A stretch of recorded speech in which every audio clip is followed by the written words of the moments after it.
Hey, Eric. Hey, Chris. Hey, nice to see you again. We're here for another episode of Retrograde Amnesia, and I was thinking that I wanted to have a little bourbon tonight. Oh, just a little? But yes, exactly. But I forgot to bring a glass down, so I'm going to do something weird. Are you just going to drink from the bottle? You've got 2 shot glasses? I've got these like small... These are props. Those are candles. Chris is going to drink out of a candle. Chris just wiped his finger in the middle. He's fingering the shot glass. These aren't really shot glasses, though. These are like what you Those use. are candle holders. No, they're not, dude. You put it's like what they I don't do that. You put bourbon in there, and then you can taste it. Like when you do a little sample... So it's like a half shot glass. It's what fucking snooty... You do a teaspoon of bourbon? Snooty bourbon people do. Oh, SBPs. Yeah. Yeah, those guys. So I'm going to use that to have a little sip of bourbon tonight. What's this bourbon called, Chris? This is Angel's Envy, Kentucky straight bourbon whiskey finished in port wine barrels. Is it possible for angels to become jealous? If they're from hell. That's a good point. Yeah. So is that the joke that I just missed? Is like This is judgment. This is a soul eater spell. It's made by the damned that you're now pouring? I think we're onto something. You've chosen thematically appropriate bourbon for your JRPG podcast in which one always slays a god. Would you like to hear some hot sounds that I've recorded? I would. Okay.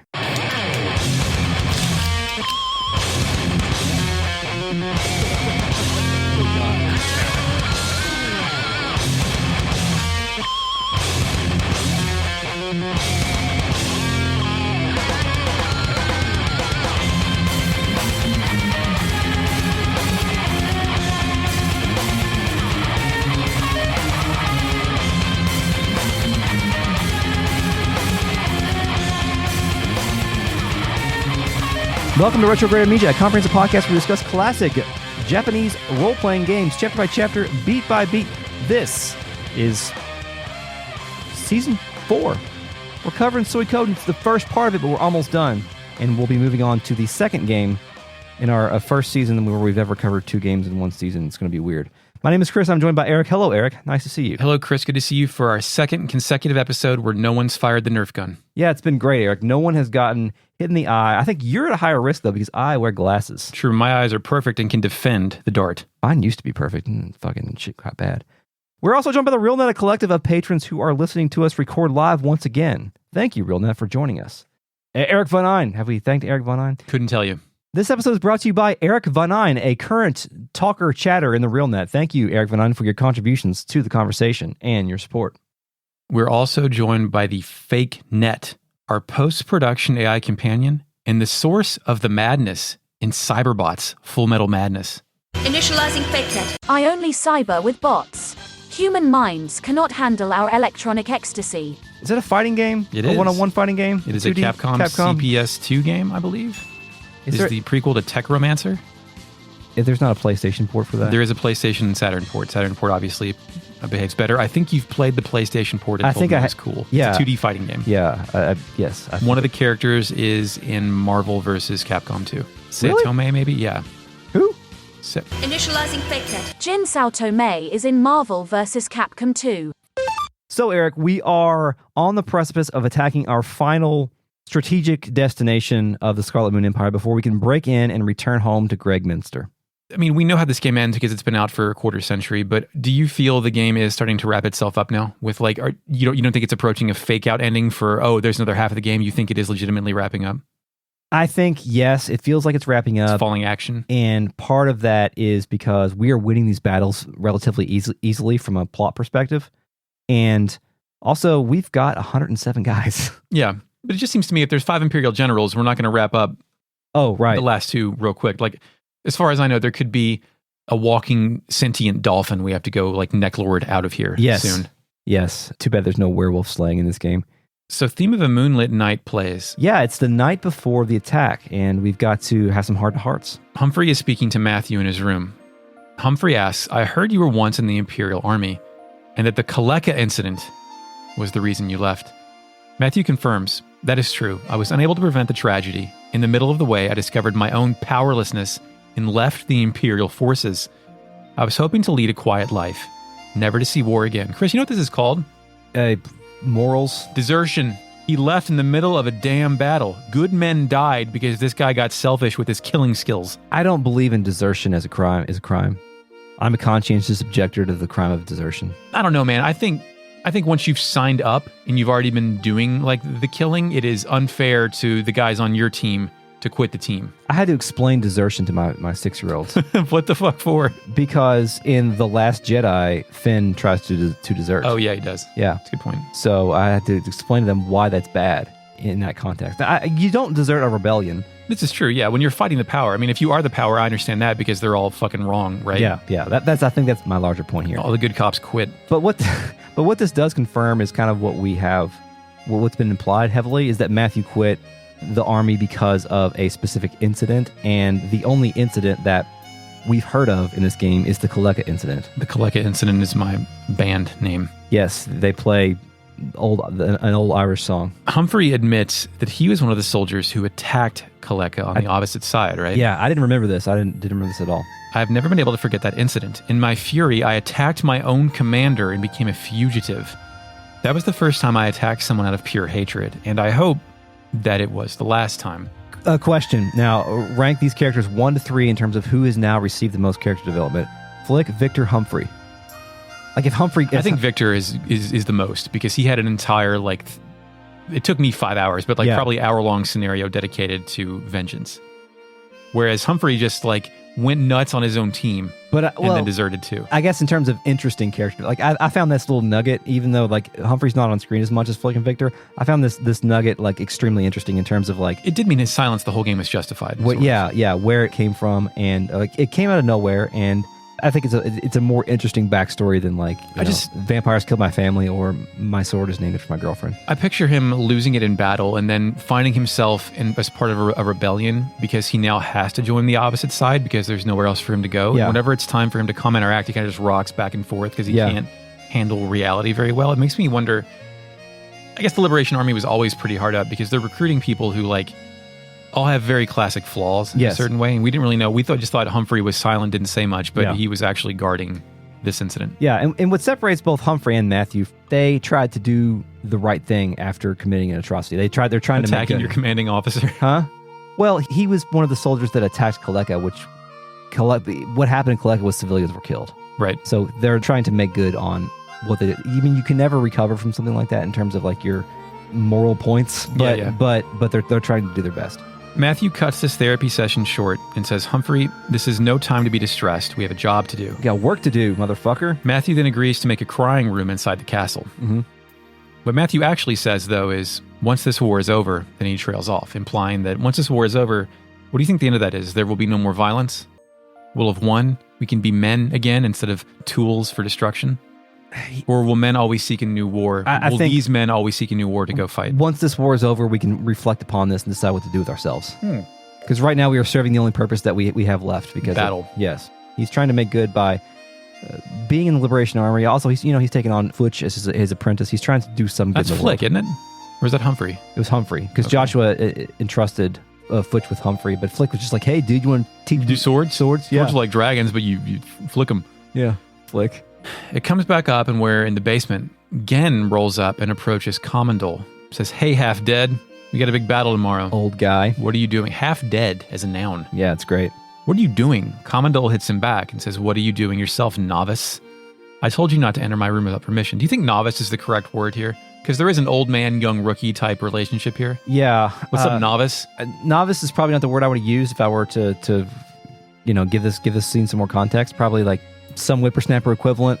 Yeah, geezer versus whippersnapper, ultimate battle, final showdown. Yeah, fucking millennial. Zoomer. Gen takes a few steps toward Commandol and says, geezer, you might drop dead tomorrow, so I came to see your face. Thanks to Master Matthew's crazy scheme, I've got to work all night. I've got to make 500 boats. I just took a little break to come see you, and then Commandol lightens up, ho, ho, ho, then I shall brew my finest tea.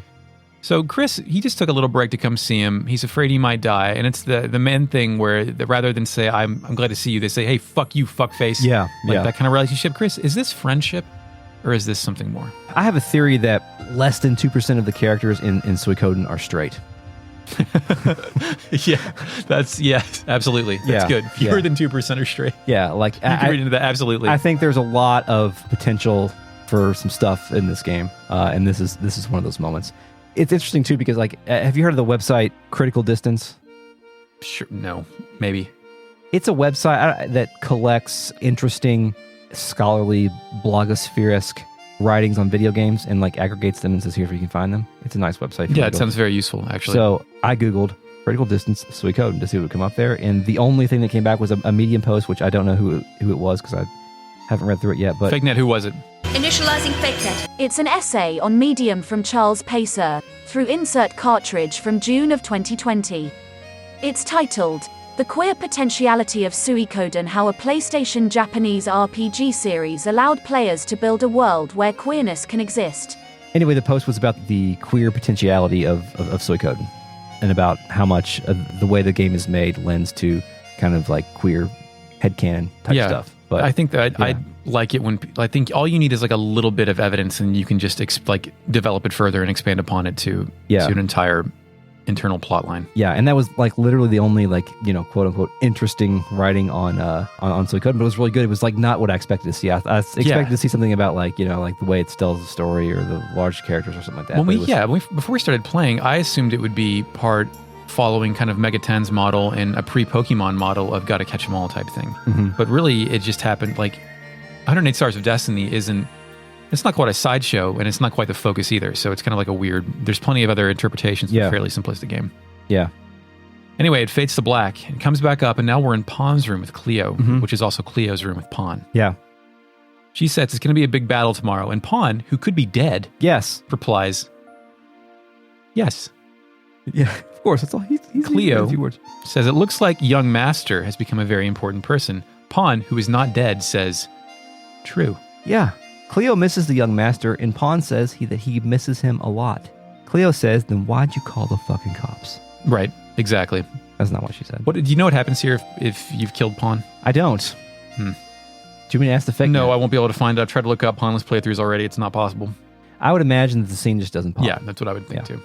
It comes back up, and we're in the fisherman's hut with Taiho, Yamku, and who else? It's Kimberly. They're sitting on the floor in front of a plate of a bunch of food. They all have like unique sprites here. They're all like sitting down, eating, leaning. You know, there's a lot. They're very lively. Good lean. Yeah, and this would be even more shocking if we didn't previously discover that Kimberly was in Taiho's house. I didn't know that, so this was the discovery for me. Oh, okay, great. Kim, who you must have not listened to Retrograde Amnesia, or you played this part before we got Future Self. Yeah, time's weird. Kimberly says, what's the matter, Taiho? You're not drinking, implying that Taiho drinks every night, like all fishermen. Taiho replies, I was just thinking about tomorrow. Because really, like the night before I do a half marathon or something, I don't do any drinking. That's a bad idea. You want to go into your big battle with your A game. Yeah, you got to be on point. Kimberly thinks that's not like Taiho at all. Let's have a good time tonight, just the two of us, until sunrise. Taiho points out that there's three of us. Yamku's right here. Did you notice that Taiho blinked in the sprite? It was like a really good like. I mean, depending on what time it is, you want to fuck till sunrise could be a Herculean task. Mm-hmm. Yeah. How old is Taiho? How long can he go for? I think he was in his late 20s, so he's probably at his peak. That's just past his peak, I guess. Genetic disposition to no refractory period. Taiho acknowledges this and says, "Just the two of us? Seems like there's three." Yamku confirms this. That's true, big brother. The three of us. Yes. Wink, wink. Kimberly, who apparently does not want a split roast three-way, thinks, damn, inconsiderate fellow. Yamku, who will not let go of the wine bottle, thinks big brother has a weakness for the ladies. Better stay here and protect him. Thanks, Yamku, I guess, but let me go. What's the weakness? Getting STDs? I guess so. I mean, I think the intended read is, look at this loose woman, Kimberly. Do not engage in the sex with this amoral harlot. Or you won't be good at fighting on a boat tomorrow? Or you won't be good at fighting and drinking. Like, that is in the 90s, this was not a trope to be subverted. It was just the trope. Yeah. At a certain point. That's disappointing from a moralist standpoint of view, and also, like, potentially a sex worker point of view. It's not, like, a great depiction of anyone here. No, and also it's a like, the fact that this scene is kind of bad is a waste of all these great sprites that are going on right now. Yeah. I mean, I wish, like, I think you could, Big Brother has a weakness for the ladies, better stay here and protect him. I think that, I don't know what way to necessarily read that is, like, to prevent it from happening, or, like, because she's not interested in a three-way. Like, I don't understand, like, what the deal. Also, are Yamku and Taiho related? Or is it just a Big Brother? It's never explicitly said, and with Japanese the way it is, it could be weird. I don't think you actually, you should not have a three-way with your biological brother. No, that doesn't seem... I don't think you should do that. That doesn't seem healthy. But hey, if you're into it and all the adults are consenting, who am I to judge for this liberation army? Fade to black. It comes back up and we're outside near a massive campfire. Is this our first campfire? Yeah, it looks like the same fire that was when Victor set that house in Rockland on fire. It's the exact same like sprite or whatever. Yeah, whatever. Who's here? It's Tingar and Hicks. They're outside burning shit. Tingar's doing her Tingar thing, saying the moon is beautiful tonight. Hicks is such a dumbass. I thought they were going to be burning our like speedboat. Hicks is totally spaced out. He asks Tingar if she said something. He then offers her some delicious fish, which is what I do when the ladies are interested in me. Tingar wonders why he's always like that. Hicks wonders why she looks so angry. She's not angry, Eric. She's upset because you're being your dumbass self again. It almost seems like an arranged marriage type thing where after you name your sword after a lady, she has to commit to you, and she is never satisfied with she also clearly wants to get down by the campfire, and my guy is staring at the moon. Yes, and for my 2% straight characters, Tingar's one of them. Yeah, awesome. I believe Hicks maybe reads as forced to be interested by society, but ultimately asexual. Yeah. It comes back up, and Flick is staring out a small window in the stairway between Torn Castle. Yeah, he's out here in the cave hall, I guess. Doing a cave think. Yeah. He rolls by. Sanchez. Uh-oh. He approaches and asks Sir Flick what he's doing out here. He'll catch cold. It's not true. It's like something a grandpa would say. Flick says that he's just thinking. Sanchez asks Flick if he's thinking about Odessa. Oh, no. You shouldn't say that, I don't think. No. Unless... If your secret girlfriend's dead, you don't remind your buddy about it. Unless Sanchez was, also close with Odessa. I mean, they were a fivesome of the Liberation Army at that point? Yeah, like the main major players. Movers and shakers. Flick is silent, of course. Sanchez tells Flick to go back to bed. If he can't sleep, and Sanchez says he has some, quote, good tea. Yeah, good tea. I don't think he's talking about the bandit tea. I think he's talking about wine. Yeah, good tea. You think it was localized from an alcoholic drink and not just Benadryl put in? Because he says wine. They actually use wine in the Sanchez's castle quote. But oh, yeah, that's a good point. What does he say in his castle quote? Because maybe it's... Hello, Master Tyr, would you like some wine? Because that is like celebratory wine. This is like wine to sleep, which could be interpreted as drugs, so it must be localized away. I guess so, yeah. Then we cut to another moonlit night scene. Kryn. Flick does thank Sanchez, but he actually starts to walk back with Sanchez. He doesn't stay looking out that window. So Sanchez's gambit does work. But then, it comes back and says Kryn. Sleeping on the floor like a dead person, snoring. Lying on his back in a goddamn cave, which is exactly how I hope this guy sleeps. He does not deserve a bed. That's the spot where he hangs out too. So he's in his hangout spot. Yeah, he doesn't even go sleep in the jail. You don't get a room at the Yggdrasil. Just stay in the corner, Billy. Yeah. He's dreaming about that treasure. Too much to carry. Fade to black. Was that necessary? Kryn? Yeah. I think it's... Of all the characters we have, we're going to do a spotlight on... Is it just because he was for a forced party member? Yeah, we can only do so many of these because I guess you technically could write some for the non-mandatory characters, but I think we're just doing it with characters that we know, the game knows we will have. Chris, you've been holding your thimble of liquor for a while. I'm going to let you drink that while I read what happens next. I'm just sipping it, dude. I'm just sipping. Sipping? I'm not taking shots tonight. Are you double sipping? I'm 40. Hold it with 2. Yeah, go ahead. It comes back up and we're Liucon and Fuiken lucking and fucking in the tablet room. Liucon says, what do you think? Can we win tomorrow? Fuiken says, we can. We can, but many young lives will be lost. The thought pains me. It is the old who should die, Chris. Yes. Liucon agrees and says, me too. We old ones are prepared, but it hurts to see the young ones die. But it sure is easier to convince them to fight, isn't it, Chris? Yes. Jesus. We have to. Fade to black. Comes back up. Tyr is in bed in his room. Yeah. Who's coming in? Victor. Hell yeah. We lost all of our other friends that would like to look at us when we're sleeping. He says that it's amazing that Tyr can sleep before a big battle, just like a true leader. It's like, thank you, asshole. You woke me up. Victor has something to give Tyr, Eric. Uh-oh. I like when my friends kick in my door and give me something in the middle of the night. Yes. It's happened many times in that house that I lived at. Yeah, it's true. But did they ever give you the weapon of your expired friend? Because Victor hands over the steel hatchet. Steel hatchet obtained. This was Gremio's hatchet. Yeah. I brought it back from Sonia prison. I kept it hidden away until now. I thought it would only sadden you more. But I may lose my life tomorrow, so I thought I'd give it to you tonight. Tyr, it will be a big battle tomorrow. Many lives will be lost, but you must go on, for all the soldiers who believe in a better future. For Gremio, right? I'm going back to my room now, and then Victor steps away, but then he turns back and says, Tyr, let's win tomorrow. Let's do this. Was this a good idea or a bad idea, Chris? Do you want the relic of your best friend while in the middle of the night before a major battle? Could you sleep the rest of the night? I would like if you've got like our first live show, but I die a week before, and Tiffany comes by and she's like, This was Eric's Nerf gun.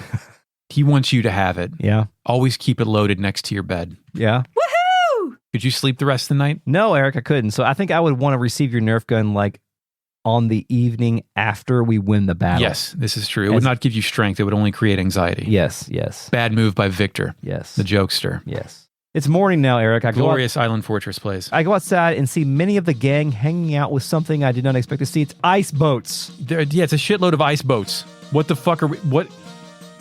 Gen speaks. Take a look at this, boss. The medical officer sure has some crazy ideas. Yeah. Milia, who comes back from the netherworld, speaks and says, no kidding. Using my thrash for something like this. I wrote trash. That's funny. Sure. Commandol gets in on it too. Commander Tyr, take a look at this. It's made out of ice. They froze it by using the dragon's breath. How? I guess the dragon's not breathing fire. He's just... In my head, Matthew had Gen work on a mold that they like lowered into the ice and then raised it up, and the dragon breathed on it, and then they like popped it out like an ice cube tray. Now, as for why it's not melting, no answers for you there. Maybe Okay. it's winter. All right. That's a fine. very green winter. Sure. Okay. Tai-Ho, a boat guy who would know these things, thinks this is all very incredible and sturdy too, Eric. Yeah. Tai-Ho must be okay. We're now in the war room. Matthew gloats. Yeah. As promised, we've prepared 500 boats. We now await your orders, Commander Tyr. Here's to me, ice boats is an all-fucking timer. This is your plan? Ice boats? Ice boats. Ice boats. Yeah, ice boats. Ice boats. Ice boats. Well, Boats made of ice. it's not just the fact that the boat... Where are you going to fucking sit? It's not the fact that the boats are made of ice. The ruse is that the enemy thinks that we only have X amount of boats, but in reality, we have Y amount of boats. Then we can initiate an amphibious assault sneak attack. If I know that you've only got 100 boats, and this is my, like, left flank, I only need to protect my left flank with, like, 2 guys. Then all of a sudden, when 500 ice boats come creeping up, by the time I can alert the commander, it's too late. We're on the shore. We're attacking the floating fortress. How many magicians do we have on our team? Could we not just conjure some other fake boats than motherfucking ice? I won't argue with you there. Yeah, that seems fine. Idiot plan from a medical officer, Chris. I cannot believe this is our fucking plan. This is our end game plan to make ice boats. This is our plan. I already explained to you the math. Stupid idea. If you don't understand the math, that's your problem. It's a stupid idea from the we have dragon force fire spears. Respect your sensei. Fucking major battle. Battle of the floating fortress. Shazarazade to Zaid. How many troops do you got? We're on a beach. The weather is cloudy, and there's a large stone mountain off to the left side. As collision plays, I note that I have 18,380 Yeah, me too, because we all have 107 characters at this point in time. versus We're almost 1,700. We have one more left to get. Is this where we're at? 107? Yeah, Tight. yeah. We're up against Sonia Shulen, our dad's girlfriend, ex-girlfriend, I I guess. wish she had like more character development because I hadn't seen her in my game because I didn't go eavesdrop on her earlier. At the Yeah. beginning of the game. Yeah, that's true. She says that she will defend her fort by her name, etc., etc. Tai-Ho then calls her pretty cute. She has medium-length blonde hair and a red headband. Yep, she threatens to lop off Tai-Ho's goddamn head. So for Tai-Ho to say, hey, you're pretty cute, does that make sense? Was the only clue last night with Kimberly that he has a weakness for ladies? Yeah, I don't think it's been mentioned at this point in time. Yeah, so he's just now like the horny guy. If Tai-Ho wasn't denied sex last night, would he be horny today during the battle? Or is he always like this? I think he's always like this. He's just down gambling and thinking He has a about... weakness for the ladies, Eric. Yamku said himself. Yeah, and Yamku's not here, so now he's free to express himself. That's true. Sonia replies, how dare you, you impertinent scoundrel, I'll lop off your head. Another decap reference. We should have made the Suikoden decap count. That would have been proper. So basically, I use my ninjas, I see her move ahead of time, and I win in 3 turns. Also the Dragon Knight's own. Yeah, pretty much the same thing happened with me. I got my opportunity to use the Knights of Maximilian and enjoyed seeing my boy Maximilian take on some dudes. I won 15-5-2-1-0. We win. It's the presentiment of victory. For some reason, Tengar is the representative of our army who will say that she is excited that we won. Yes. Sonia apologizes to Master Teo, her boyfriend, my dad's girlfriend. Who's dead inside my glove. It's true. Next, Gate plays outside the fort. Gate. Does she know we killed our father? It imprisoned him inside of a ruin? I'm sure she knows that Teo is dead, but the fact that we killed him, who knows? Her father, you mean his dad? Remember, the only 2 witnesses were Alan and Grensel, and they're on our team now. I mean, she thinks our father who art in heaven, but really he arts in hell. Yeah, I have an Our Father reference later, too.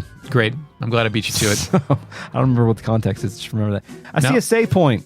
We're now parked on the beach in Shazarazade. Yes, and it's amphibious. It's fine. I see a save point, but you know what I do with that save point? I ignore it, and I save my state. Hell yeah, dude. And I meet the rest of the gang outside the entrance. Matthew Next to a bunch of fucking ice boats. Matthew calls for oil barrels, which I did not expect. Dude, we're hauling oil around on the ice boats. It's What the fuck? What are we... ice boats can't catch on fire, Eric. Matthew, we need those to help sell our gasoline engine to the city-state of Jouston to create the Industrial Revolution. We do not need it to be a war asset. It's true. He needs us to do something, Eric. He needs us to close the floodgates so we can burn this fucking thing down. With oil? Yeah, they're gonna fill the canals with oil and light it on fire so that Intimidation. terror. Yeah. This is a terrorist attack. This is a terrorist, yeah. We are resorting to pure terror. We've won the battle. We could march to Great Minster right now. But we need to send a message to fear and intimidate. Victor, I think, Yes. volunteers to go with us, and we have to form a party. Who'd you take? I don't know who the fuck I took with me. Oh, well, I took Kasumi because I already had her leveled up. Clive, a true motherfucker who I also have leveled up. I think I was also taking Clive at this point. Pesmerga, who is awesome, of course, and my new favorite motherfucker, Ruby. Pesmerga the ninja. It's time to go in the dungeon, Eric. Sewer dungeon. Second sewer dungeon. It's not time to go in the dungeon because I have to go back to the fuck house. Oh, you do? For what? I ended up giving Ivanov my paint You did? because I wanted to get it out of my hands.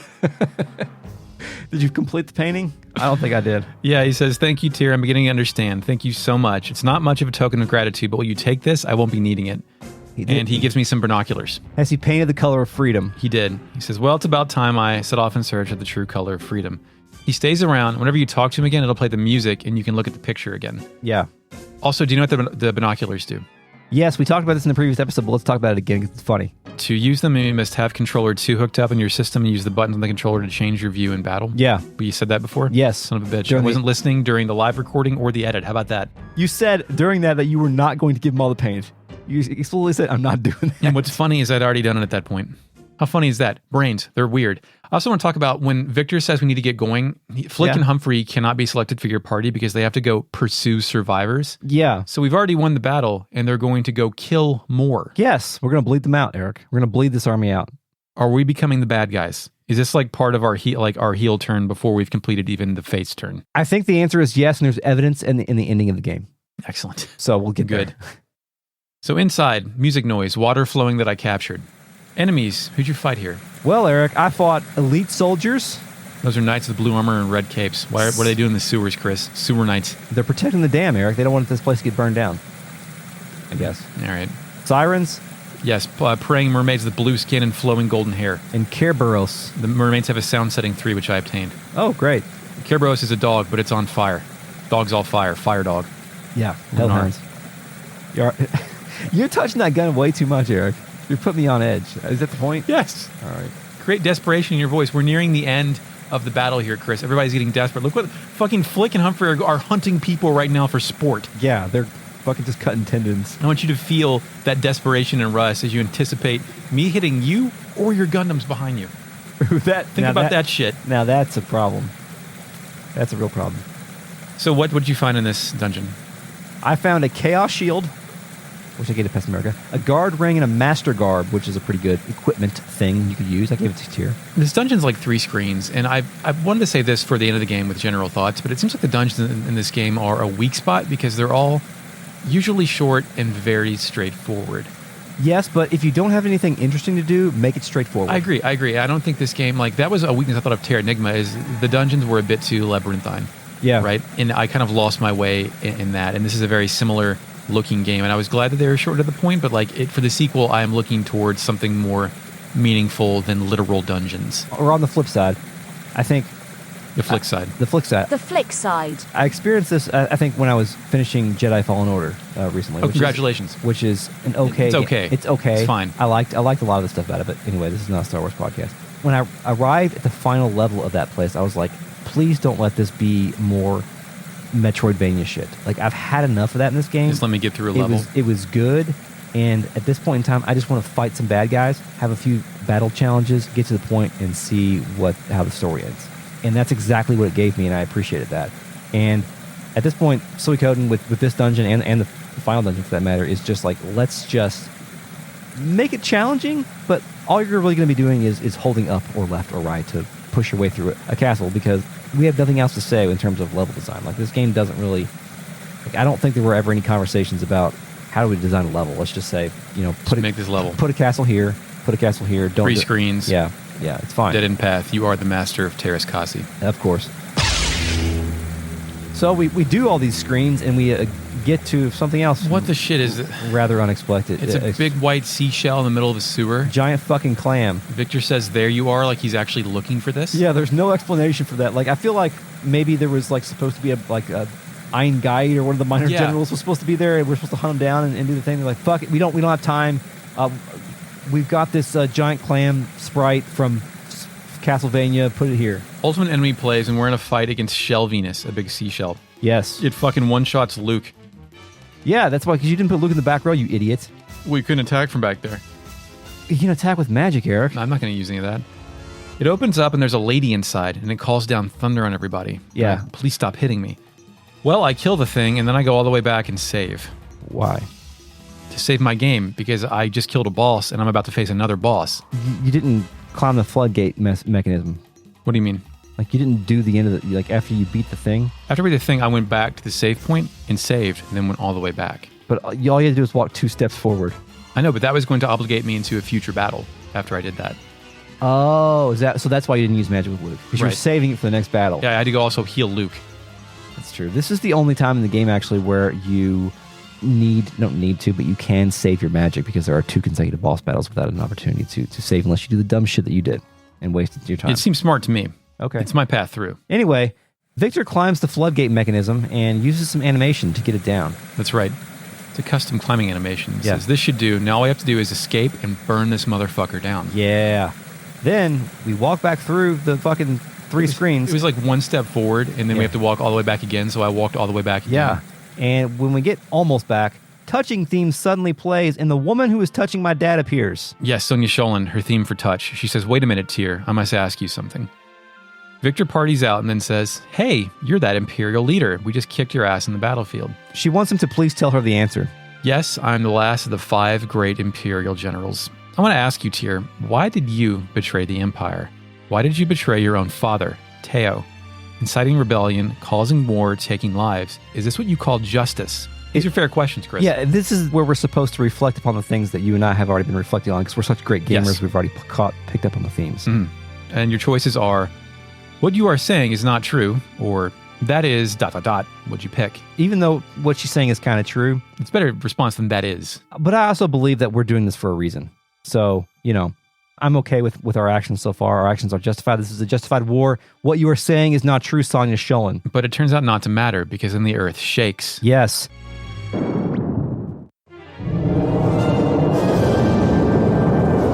Music, theme of tension, impact version plays, and Victor screams, what?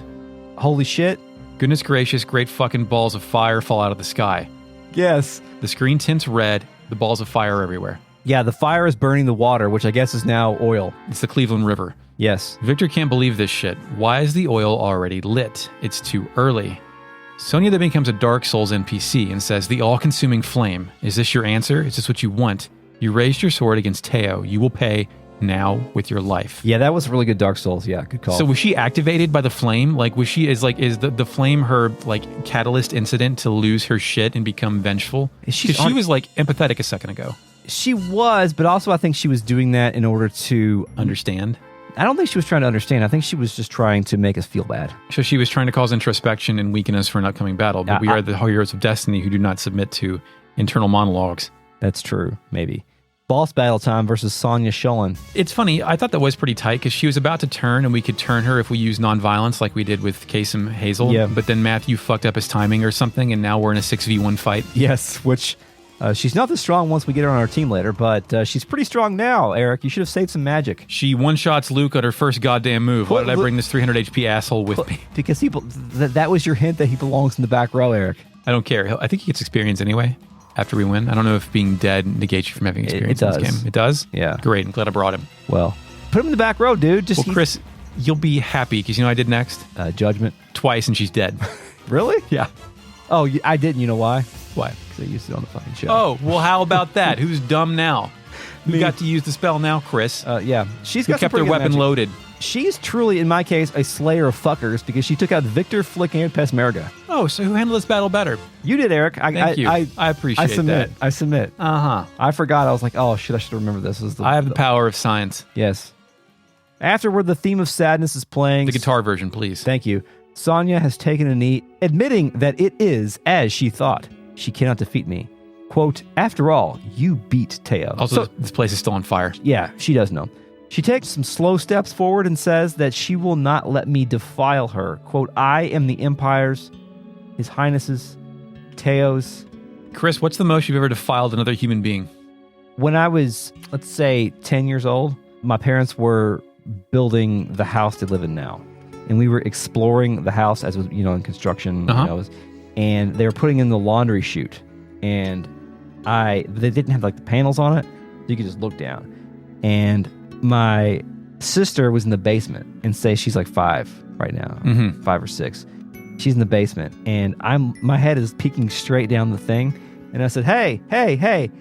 And she looks up, and I fucking hawk one on her fucking face. Oh God! It was horrible. My mom was so pissed, dude. I still feel bad about You that. piece of shit. I bet no one even remembers that except me, but I'm sure my mom remembers that because she was very upset with me because it went right in her fucking face. That's pretty good. Does your sister remember that? I don't know. I'm gonna ask her next time I see her. Great, you should. Excellent. So like Sonia, like she's monologuing into reasons to end her life right now, right? Like she's backing up into the fire. Yes, Because she's of her she's Joan of defilement. Arcing. Yes, she's Joan of Arcing. Excellent way to verb that. She takes more steps forward, but then Victor runs right up to her back and says, which Sonia takes issue with. She's like, "Stop it! What are you doing?" She wants her glorious, pointless sacrifice. Victor replies, this is like a Taiho response. Yeah. Can't let a pretty lady like you die. Besides, you seem to have your reasons. Tyr, we'll take this woman general with us. I'm sure the woman general was like a term that was used in the People used to say lady doctor in the instead of Japanese, doctor, but it is fucked. You just say general. She's the only one of these fucking generals that took us on 6v1. This is true. And did she have a rune or did she just have depression? That's a good question. I think. Is it the same thing? Well, do runes induce depression? Yes. I mean, many of them are cursed. Yeah. Obviously, with infinite life, etc. But I don't think she had a rune because remember, she's all in it for Teo. So. Yeah, but he's dead. I know. She like, wants why to would you still fight for that side? It's like, is she just using her army to kill Teo's son? Can you imagine having to kill the son of the man you love? It's the stubbornness, I think. The stubbornness of these generals. They're all the same. Milich said it himself. They're all fucking stubborn. Yeah, but he was like high up on that rune dope. Who was? Milich. Well, yeah, that's true.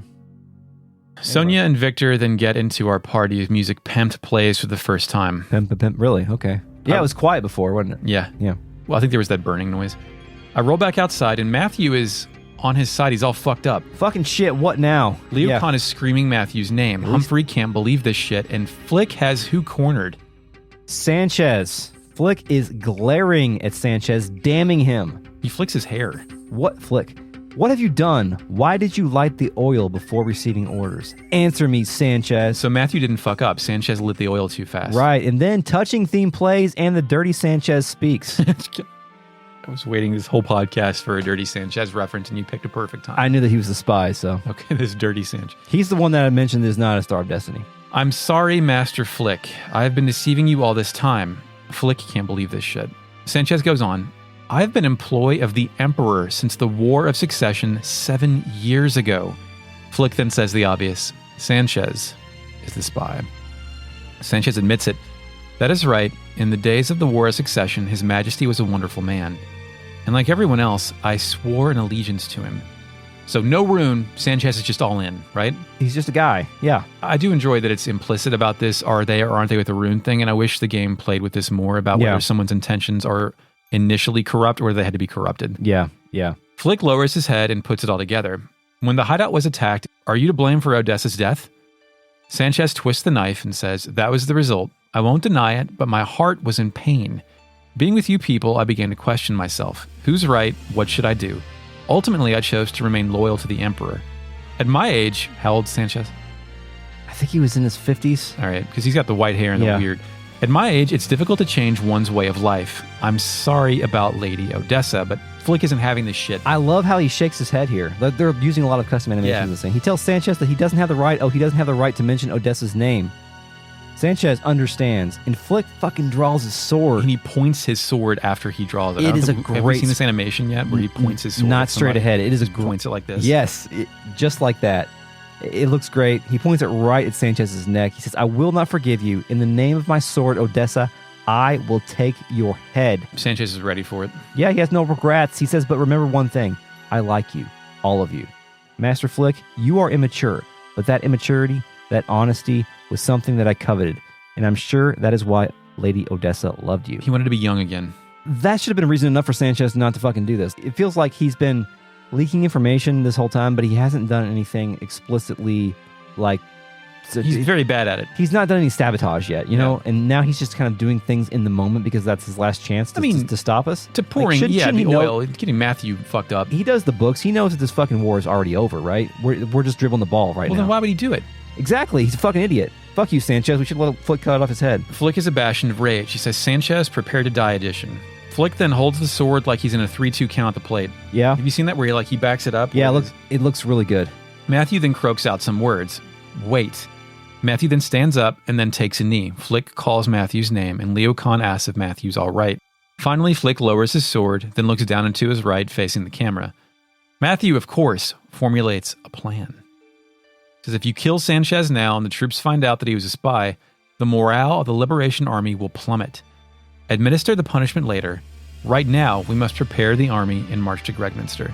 So you think that Sanchez is a fucking idiot. I think Sanchez is making a desperation play because he knows this will get him killed and destroy the Liberation Army. Oh, so you think this is the trump card he was You think that Sanchez is that well respected that if Sanchez lives on the 4th floor. It's true. That's all I'm saying. That's where the executive class lives. Yeah, that's true. In pawn. And Louis Khan can't believe this shit and says, don't be ridiculous, Master Mathiu. You're badly injured if you move. He's like, Mathiu, your head's all fucked up. You're burning to death. Surely you're not making informed executive decisions right now. You gotta let him do it. Mathiu interrupts him, though, and says, there's a thing called flow in this world. There's a thing called timing in warfare. If we lose this opportunity, we will never defeat the Empire. Commander Tyr, you must decide. But then Leo Khan cuts this shit off and says we have to return to the castle. Yeah. So I can't decide. I must decide, but I can't decide. He makes a good point. Timing is important. But I'm going to cut off Sanchez's head, Chris. Yeah, we don't get to do it, though. He's not a Star of Destiny. I could freely kill him. Yeah, with I know. consequence. That's the real unfortunate part about it.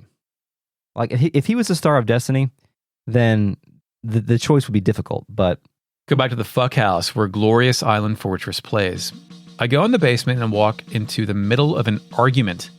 Yeah. Apparently we have Sonia in jail, and I think she might be the first person we have in our own jail. Yes, finally. Is that true? Yes, we finally have a captive. She's speaking with Cleo, though. Sonia speaks. You used to be one of Teo's servants. Cleo replies, my name is Cleo, Lady Sonia. And I can totally see Sonia being in general, like not having time to acknowledge the help. Yeah. That or like the tryst was only Teo visiting her. Like she never came to where Teo's son slept and they did their fuck thing, like in the room next door. On Ted's bed. Right. With Ted in the bed. Fuck. He's 300 years old, Chris. It's not weird. Yeah. Sonia, who has learned nothing, replies, what are you doing here? You are a traitor. But Cleo offers some clarification. Lady Sonia, I was always by Master Teo's side, so I understand how you feel. I know about your personal relationship. Do you think Cleo was Teo's escort for the late night fuck sesh? No, I think just Cleo knows what's up, Okay. and she's ready to get her ass at this point in time. I see. Get Sonia. Yeah, so she wants to. Corrupting Master Teo? Yeah. Sonia takes offense and tells Cleo to shut her mouth. Cleo asks Sonia if she thinks Master Teo hates Master Tyr. Great question. Sonia has no response for this. Cleo goes on. You are someone who may have become Master Tyr's mother, and yet you hate Master Tyr. I cannot bear the thought. Cleo, I see where you're going with this. The logic is weird, but I see what you're doing, but I don't know if this ain't it, but it's close to this ain't it in terms of what she's doing here, playing with the logic here. Sonia says that she can never discard her loyalty to the Empire and General Teo. Cleo says the expression on Master Teo's face when he died was peaceful. He seemed happy to have seen how his son grew up. Please remember that. Facts and logic, Chris. Facts and logic. Cleo disappears somehow. Now we have control. Now I myself go visit Sonia, my potential mother from another timeline. In jail. In jail. She's the mother, I'm the fucker. She says, Tyr, what do you want? If you want to execute me, do it quickly. We had a choice. I have no business with you, or I want you to join us. Does I have no business with you deny her, or will that just lop her head off? I think it just denies her. So, disappointing. I ask her to join me, and Sonia spits dots before saying, don't forget that I hate you. Do you still want me to join? And you can say, you have a point there, or I don't mind. I, of course, say, I don't mind. And Sonia agrees to join, but I won't help you fight. I'll stay by your side so I can watch you die. Interesting. That's a lie, because she can join your party. Oh. Sonia joins. There's no noise, but we're going to press the fucking button anyway. Fade to black, and she's gone from the jail cell. Let's read information about Sonia, the last star of destiny that we shall be recruiting. She is the Tenju star, spelled differently than what we've seen before, star of longevity. Her weapon, of course, is the sword, the blue, the turquoise blue, or the royal blue. Sure. Those are all colors. Yeah, they are. Great. She's got good magic. In war battles, she joins the team of soldier beauties. Do you know who the other two soldier beauties are, Eric? Camille? Yep. Kuromimi. It's Cleo. Oh. Her battle cry is, care to test my skill? And her death quote is, this is the fate of a general. That's all I got for Sonia, Eric. Let's go explore the castle now, Chris, since you've got some things to go tell me about this glorious island fortress. I just went to go talk to some dudes again just to make sure that we didn't miss anything interesting. Dude me up. There wasn't too much here, but did we know that the pirates and the bandits hang out together in the same room now? That makes sense. Yeah, they do that, yeah. I talked to Fudge, he misses Black. Griffith says maybe eating with the Liberation Army isn't so bad, since this side has a better chance of winning the war. We have a cook. We have two cooks. Kasim will tell Tyr to remain on guard. Sonia tells me that I'm beginning to resemble General Teo, which doesn't make that much sense because I was just contemplating sending her to my death. I was going to say, unless she got a crush on me now, what are we doing? Yeah, I don't know. Vincent DeBoule is up there hanging out with his fellow narcissists. He says he will always keep us in his thoughts and prayers, but just thoughts. Just thoughts and prayers. LaPont has invited another gentleman to his room. Oh, okay. It's Warren. It's a Warren, Kuntu, and LaPont all live in the same room. So the rich guys and the business owners just hang out with each other? Wives downstairs. Right. That's what they do. Perfect. I spent 2 hours getting characters we may see again up to level 55 and spending coin to sharpen all their weapons as sharp as possible. So you decided to look that up and figure it out? Yeah. Okay. Cool. I didn't do that. I looked up to see what data would carry over, and I wanted to make myself prepared. That's all the Yggdrasil and I have to do today, Eric. We have one last thing to do. It's to liberate the country and attack our hometown of Gregminster and win the game. Turn our liberation army into the army? Yes, but first we have to liberate somebody else. The fake net? No, the real net. Oh, I thought we were finally going to set her free. Initializing real net. Freedom is the right of all sentient beings, and I do not have that right. Oh, I don't have the right. No, I'm sorry, fake net. We will liberate you one day, but now's not the time. You're still under contract. I apologize. You're not sorry, Crisp. Dubert says Victor Cannon best friend confirmed. Victor's my guy. SSD Ninja says mom's hatchet. Grimio's hatchet, my mother's hatchet. My mother, you mean my hatchet? John Doe says inhaling super hard to cool the water down. Yeah, because when you inhale, you blow out cool breath. I don't know, man. Because it sucks the air so fast that it blows the ice breath. Shy Guy 32 says there was a Mythbusters episode with ice boats. Was it a myth? A mix of They're sawdust and ice. Sawdust and ice, you can do it, I guess. Okay, well, is it... We got plenty of sawdust. Yeah, let's go to the skating rink. Let's make some. Mr. Slack says don't use your fire spears in your ice boats. Kelly says Ty Ho more like Ty Horny. Yeah, I can see it. He was. John Doe says if the floating fortress were a town, this would be a war crime for sure. I think the fact that it's a valid military target makes burning it down slightly less of a war crime. Flip Minix says, are we the baddies? Yes. That's what I'm starting to think is like the Suikoden is taking extra time to make sure that we're laying it on really thick. And what should feel like a power fantasy, the people involved is sounding a little bit too harsh to the player. Yeah. TC Patch says, shout out to Masters of Terrakasi. Good, I'm glad somebody caught that. All these dark forces. Cal says, God bless the ring. God bless the ring. There's a Star Wars Twisted Metal alike called Star Wars Demolition. Yeah. Where there's all the vehicles like the AT-AT, a speeder, and then just Boba Fett. Just Boba Fett. Just Boba Fett. Just with a gun and a jetpack. Mr. Slack says ACAB includes Sanchez. Yeah. Mr. Slack says, what was Sanchez's job in the Liberation Army? I think we discovered that he was like the bookkeeper, the financier. Wine sommelier. The wine critic. So John Doe says Sonia's entire arc being consumed by her relationship to Teo is kind of unfortunate. Yeah, that's a good point too. Like as harshly as she was treated in the dialogue, her quest itself, her arc itself is just like, oh, my boyfriend's dead. I want to fight his son. But I'm saying. I'm always saying that. Thanks, RealNet, for joining us tonight. We appreciate you.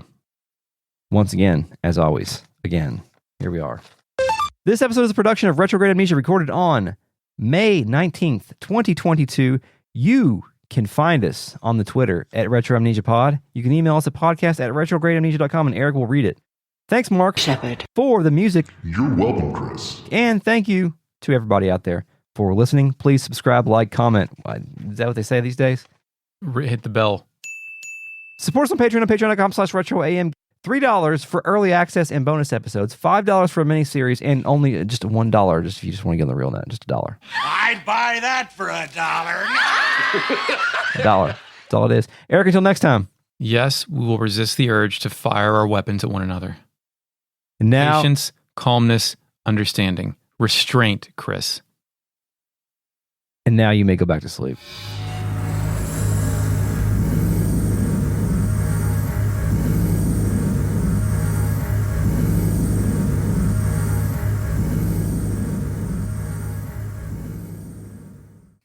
Thanks, all of our patrons. I should stop the recording. We are about to attack our final... Hold on a second. You touching my water? What No, are you doing? I heard my voice reverberate off that, and it bothered me. We are... No, it's fine. I just needed to make sure that I knew what that was. What fuck? You heard your voice reverberate off of a metal... What? I understand you're super producer now, but that's fucking crazy, dude.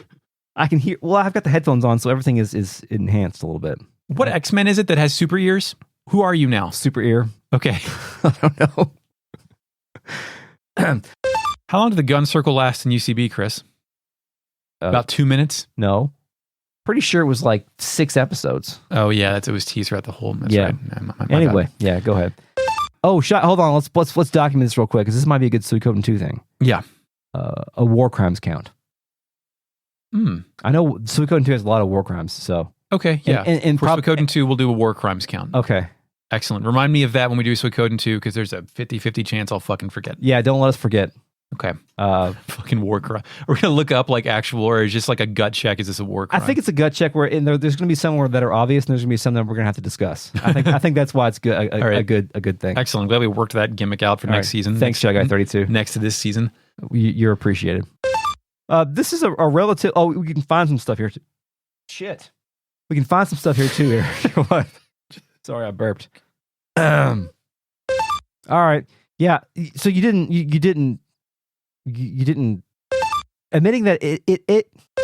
I mean, I didn't have a good defilement story on deck, but I did have a good construction house story. The condos over on at yeah, sure, over there. Yeah. When they were building those, I always go to my friend's house after school, and we took a shit in almost every bathtub. God, fucking young boys are bad. I don't know why construction sites aren't fenced off. I guess they are now because that's... Oh my God.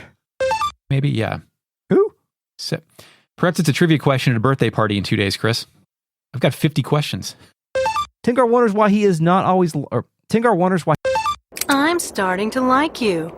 And your blood, it smells so good. Why are you pointing that at me? You defiled your sister. Piece of shit. So Sonia... this is why we don't do 3.